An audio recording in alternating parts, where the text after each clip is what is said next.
Kita ketika sedang berada di alam medsos itu, kita keluar dari alam nyata. Bapak Ibu mau tak mau, suka tak suka, coba rasakan dengan perasaan ketika masuk ke dalam alam Instagram, komen di YouTube, di Facebook, itu seolah-olah kita sedang berada di dalam alam yang tersendiri. Tapi ketika handphone kita matikan, kita kembali ke alam sadar kita.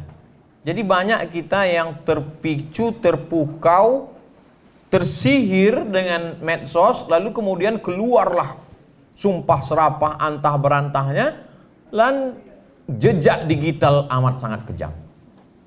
Memang saya selamat itu karena pertolongan Allah, karena doa-doa orang-orang soleh, doa-doa termasuk Bapak Ibu, pemimpin-pemimpin yang adil. Tapi juga tidak terlepas dari ikhtiar kita sebagai ahlu sunnah wal jamaah. Di antaranya saya tidak pernah menyebut nama, tidak pernah menyebut partai, hanya menyebut sifat, hanya menyebut tabiat. Itu maka sulit orang untuk tapi saya tak mau takbur, bisa jadi nanti keceplosan terlepas pula kan. Tapi salah satu usaha. Jadi insya Allah da'i-da'i muda kita ada di IKMI itu Pak. IKMI Pekanbaru 600 ustadznya. MDI 1000. Jadi MDI dan IKMI itu 1600. Belum lagi IKADI, kemudian Muhammadiyah, Nahdlatul Ulama, belum lagi ustadz yang tidak terikat dengan organisasi. Maka bisa jadi ustadz di Pekanbaru 3000 ustadz dengan jumlah penduduk kota Pekanbaru 1.200.000. Jadi perlu memang pelatihan-pelatihan supaya selamat dari jeratan hukum, selamat dari UU ITE, selamat dari macam-macam. Tapi yang paling jelas kalau kita ambil sejarah Nabi Muhammad SAW, ketika tahun ke-6 Hijrah Nabi pergi dari kota Madinah menuju Makkah. Waktu itu Abu Jahal, Abu Lahab masih berkuasa, Abu Sufyan. Lalu kemudian ketika Nabi akan masuk, mereka tidak kasih masuk. Berhentilah mereka di sebuah tempat namanya Hudaybiyah, 22 km dari pusat kota Makkah. Dibuatlah sebuah perjanjian tahun ke-6 yang dikenal dengan Sulhul Hudaybiyah, perjanjian Hudaybiyah. Lalu kemudian di situ ada tanda tangan Muhammad Rasulullah. Apa kata orang kafir musyrik? Kalau engkau Rasulullah, tak mungkin kami melawan engkau. Lalu kata Nabi kepada Ali, hai Ali, buang Rasulullah itu, ganti dengan Abdullah. Muhammad anak Abdullah, Muhammad adalah hamba Allah. Artinya apa? Ada strategi yang dijalankan oleh Nabi SAW. Tidak hantam kromo, bantai saja. Apa kata pesan Syekh Muhammad Al-Ghazali? Jangan memandang musuh dengan mata yang rabun.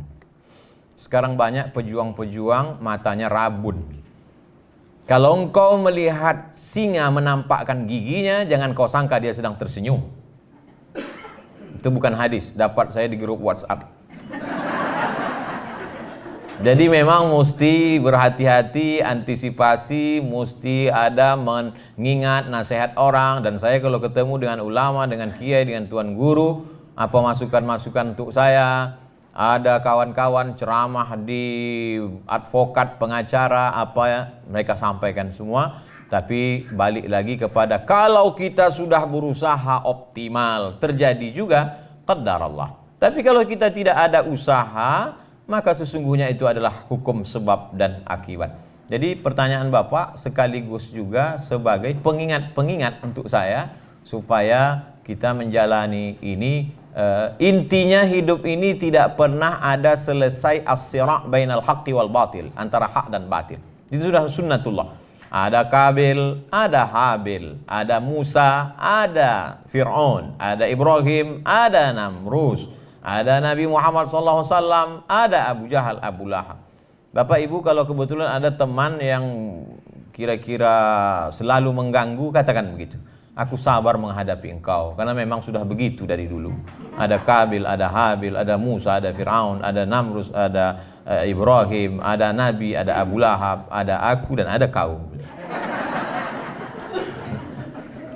Terima kasih, jazakumullah khairan.